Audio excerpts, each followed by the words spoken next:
Hi, I'm Pastor Jonathan Whitfield from Corinthian Baptist Church. It's my pleasure to welcome you to our series of videos, Lighting the Way for Home Ownership in Greater Des Moines. In this series, you're going to be introduced to local people and organizations who can help you reach your dreams of home ownership. So it is my pleasure, as well as my privilege, to turn you over to Reverend Robin Jenkins, a member of Corinthian Baptist Church, who's going to conduct our interviews. I am Robin Jenkins. I'm an advocate for home ownership for underserved communities. Down below in the description box, you will find links to resources that we believe will be very helpful to you. Also below in the description is a link to a survey. We sincerely hope that you will take the time to find that link, click on it, and do complete that survey. With that, let's get to today's video. So today we're talking with Nora Crosthwaite, who became a residential realtor in 2015. So she's been at it now a little over 8 years, perhaps. She is the past chair of the Iowa Association of Realtors Diversity Committee, and she's currently chairing the Diversity Committee of the Des Moines Area Association of Realtors. Nora, it's so good to have you with us today. Thank you for having me, Robin. So, if someone is thinking about purchasing a house, tell us, when is the right time in this process for them to reach out and to actually find a realtor? I think there's no wrong time, is how I would put it. Okay. If you're looking to buy in 2 years and you have no idea where to get started, you can find your realtor. We can help you with knowing about credit scores, knowing a lender, if you're concerned about your financials. I have people that have reached out to me a year or two in advance. Okay. And it's no problem. I'm happy to help educate, give them a goal to meet towards, to work towards, things to start thinking about as they prepare this very emotional and integral step in their lives. So there's no wrong time. If you're thinking about it, call us. We're happy to help. Excellent. And you know, that's kind of good, because when you think about it, if you start at the onset, it gives you some time, because like you said, it is an emotional process. Yeah. So what would be some of the services that as a realtor you would be able to provide, especially maybe to a first-time home buyer? So with my first-time home buyers, with all of our clients, our focus is on education. First-time home buyers, it's much more important to be fully educated on a number of things. What does the process look like? What types of dwellings are there? What are the implications of going with a condo versus a single-family house? What questions should my buyers be thinking about? One of them is, where do you want to be? Okay. Where are you going to get the money? Right? That's a big one. Money's a big deal. How much money will it cost to buy a home? How much do you need to have, not just for your loan, but for things like inspections, right? Mm-hmm. Mm-hmm. Our job is not to say, Robin, this is what you should do. Our job is to say, Robin, here is what you need to know. What would you like to do now that you have the information? So education is the biggest factor. The next factor is knowledge of the contractual process. Okay. All of the steps, all of the things that can go right, that can go wrong, how do inspections work, how do mortgages work, etc. We're really like a guide throughout this process. And then connections. My vendor list has, 60 people on it. And it's not just lenders and inspectors. It's electricians, it's plumbers, it's painters, it's drywallers. What about when people have this idea that they want to shop around? So it's kind of getting to that idea of, you might have a referral, right? Mm-hmm. If you're a home buyer, you might get a referral. But what would you say to people that might say, I want to shop around, or I might want to go with that referral, or what have you? The biggest thing is knowing that when you're in the active home buying, home showing process, you and your realtor hopefully are going to be tight. Okay. I have clients that I have texted with at 10 o'clock at night. So trust is huge. What you want to evaluate is, can you trust your realtor? Okay. To make sure that they not only go, oh, look at what a beautiful backyard this is. That's important. But to also say, just so you know, this is the top of your price point, and every window in here does not function, that does not open, it's painted shut. Are you okay with that? Now, do I tell the client, don't buy the house? Of course not. However, this is when the client can say, how much does it cost to repair a window or replace? And I can say, well, it's about $300 to $1,000 per window. And here are some grant programs, possibly through our friends at NFC, Neighborhood Finance Corp, and here's what you need to know. So having a realtor that, number one, has the experience to know some of those answers or to be able to get them, and is willing to tell you, I think is key. Okay. Responsiveness is another big one. I commit to my clients that if it's in a very hot market and they say, this house, this is the one, can we go see it? And they are pre-approved and ready to go. If I can't show them, I will find somebody else who can. Okay. I don't want them to lose a house because of my schedule. And if I'm out of town, then I have a backup identified, and all of my clients, my active clients, know it. So that's another big key. Essentially, does the realtor make you as the home buyer feel like you are special? Mm-hmm. Because whether you're spending $100,000 or $1 million, every single client deserves that experience. Absolutely. So I've heard a couple of things. You should look for somebody that you make a connection with. Mm-hmm. Certainly, they've demonstrated that there can be a relationship. Trust is important. Knowledgeable, resourceful, providing, or maybe even asking you, the buyer, the realtor asking you, the buyer, the appropriate questions that you might not have thought about. Mm-hmm. So on that note, are there any specific questions, though, that you think a buyer should be asking of their realtor? What kind of connections do you have in the community that can help me with repairs or when things go wrong? Tell me about the process. Tell me about the inspection process.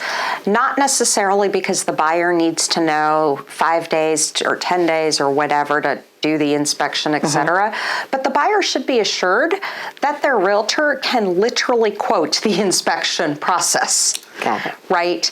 I would ask about, I would make sure that as a buyer, as you're asking tell me about the process, tell me everything, that the realtor is able to do so in such a way that you as the buyer doesn't feel dumb for asking, because there are no dumb questions, and feels like the realtor is taking an effort to explain it in a way that makes sense. Excellent. So let's move into a little different area. Mm-hmm. I think many of us probably have heard, or we know that there's some big changes in real estate sales. Yes. Okay. So there was recently this large national agreement that was reached that might change how buyers, sellers, and realtors work together in this process. So Nora, tell us about the changes that happened as a result of the settlement from the lawsuit. So word on the street is that prices could potentially come down for buyers, right? Is that true? Well, I wish it was that easy. There was a lawsuit filed about 4 or 5 years ago stating that sellers, it used to be customary for sellers to pay their agent. Okay. And if you're the buyer, your agent at the time of closing, great. So you don't have to pay me, which is fantastic because the seller took care of that. That was never required, but it was overwhelmingly the custom. Got it. And what the lawsuit was started because some sellers felt that their realtors were telling them they had to pay the buyer's agent. Now, the National Association of Realtors has made it very clear and incumbent upon all of us realtors that we have to tell our sellers, you don't have to pay the other side. What that means for you as a buyer is that if the seller is not paying me, your agent, in this scenario, maybe they're going to charge less for the house, but unfortunately, I still need to be paid. This is my career. Yeah. And so that might mean that you have to bring extra money to the closing table. So what we have now, and let me add a disclaimer, we're not really sure how it's going to work in practice. It has not been fully implemented yet. But what I am seeing is I could show you 3 houses today. One of them could say, yes, I'm going to pay your full agent charge. One of them could say, I'm only going to pay half of it, and you, Robin, might need to pay the other half if you like my house. One of them could say, Robin, I'm not going to pay any of your agent's charge. And so for each home that I show you, and every realtor shows, we just need to be very diligent and transparent in explaining to the buyer. I just want to make sure that before you fall in love with the house, you know what that house entails. Back to something you said earlier, it's the education piece. So I think if realtors educate on the front end, buyers, as I guess in this case, specifically buyers, yes, that potential exists, then you go into that relationship or you go into this agreement, yes, knowing what the potential outcomes might be. You may actually be responsible for my commissions or whatever. And I think that tastes better. It's more palatable when people know on the front end. So, but talking about that kind of moves us into the history and some of the thoughts around the real estate profession and some of the, I guess, troubling history or mistrust that may have existed. So when we think about that, I think that you're right. You probably really need to be educating people on that front end because we don't want some of the past discriminatory type things that have happened in this market or in this profession that history, right? To be problematic. So, but tell us a little bit about that and what has happened, especially through maybe the Iowa Association of Realtors and maybe Des Moines Area Association of Realtors that kind of help dispel some of that bad history. In the past, like many professions, there has been discrimination, racial discrimination. There was redlining where certain districts in Des Moines, right where 235 was built, you couldn't get a loan for because they were seen as majority Black-owned neighborhoods. There was steering where you could be steered based on the realtor's impression of you to specific locations, right? Nationally, in 1968, the federal government implemented the Fair Housing Law, and it prohibits discrimination on the basis of protected classes such as race, familial status, etc. The biggest key I see now is education of realtors. For instance, there was a practice that's still in use, but it's coming out of if you are wanting to buy a house and there's 5 offers, maybe you as the buyer write a love letter to the sellers. I can't wait to buy this house. I hope you choose me. I have children. I want to raise my family here. Whatever. I can't wait to put a Christmas tree in the front room. Okay, well, we've just hit religion and familial status. And the seller should never even see those letters. Period, the end. The buyer hasn't done anything wrong by writing it, but the agent should not even submit it. So these are some of the things that, as an association, we are actively working to educate our agents. Things like educating on some of the financing programs available for Black and brown homebuyers, right? The Iowa Association of Realtors has put together over the last few years a toolbox for all of our local affiliates to create their diversity days or their DEI days. We've put together lender panels where we've had lenders come up and talk to us about what's available, what training do they need to go through, etc. This year in 2024, we have the Des Moines Area Association is putting together our Diversity Day in September, and we're going to have people talking to us about diversity in homeownership and what some of the issues or the challenges that underrepresented communities face. And our goal is to fill that space, 100 spots. We are going to have I'm going on camera, every single chair will be full. Awesome. By September. It also copied an event that we did in 2021 here in Des Moines. We had a number of speakers, and we had our Iowa Association of Realtors first vice president at the time, Krista Clark, actually stand up on stage and offer an apology for the real estate profession's history of redlining, steering, blockbusting, and discrimination. And I think that was key for us. It's a step we needed to take to acknowledge the mistakes of the past. Housing discrimination and segregation was no accident, but rather an orchestrated effort by local and federal governments, lenders, and the real estate industry, among others, to engage in harmful practices. These practices included redlining, discriminatory zoning, restrictive covenants, and much more in an effort to define and perpetuate racial boundaries within our communities. Discrimination by these organizations were not limited to race, but extended to women, individuals with disabilities, and the LGBTQ population, just to name a few. These actions lie in stark contrast to our current commitment to fairness and equality. Sorry, I get a little emotional. For these past actions, we want to apologize. We were wrong, and we are profoundly sorry. Sorry, it's been a long time coming.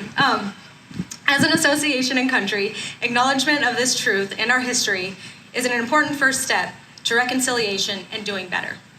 While we can't go back and change the past, we can embrace the valuable lessons history has provided and be better. Well, you heard it here. The profession is actually taking a stand and doing something about it.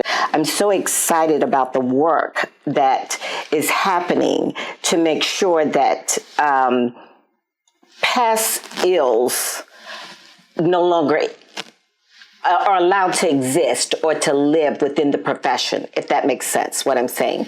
And so paying attention and doing something about it to make sure that those things no longer exist. If the public then gets into a situation, then you need to have a connection with your realtor enough to know that they're doing the things that are in your best interest. Nora, thank you so much for this. Thank you. You've shared a whole lot with the public, our audience, right, that will be watching this, so that they will know what to look for, how to make that connection with the realtor.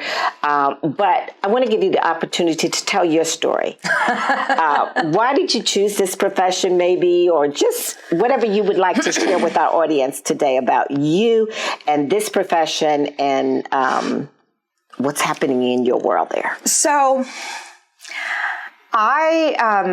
this is my second career. I used to be in IT, and I became a realtor on a whim because I saw, after my mother passed away in 2014, how amazing my realtor in Austin, Texas was. I still keep in touch with her. Awesome. It's been 10 years. She still helps me, right? Or she did when my dad sold his house later. But I think the biggest story I wanted to share is that most realtors, a lot of realtors have been through this process. Yeah. I bought my first house on my own as a single mom 2 years ago. And Congratulations. Thank you. And I was self-employed. I'm a realtor. I'm on commission, so that's fun. When I knew I was getting the home that I wanted at a price I felt comfortable with, and I would have a safe space for myself and my daughter, and it was exactly where I wanted to be, and for the love of Pete, I would not have to share a bathroom with her because she is a disaster, I cried. Yeah. I cried at the closing table. I've been to hundreds of closings, but when it was mine, I cried. These are the stories that I personally live for. It's seeing that someone can buy a house where they can bring their dog. A lot of people buy houses for their dogs.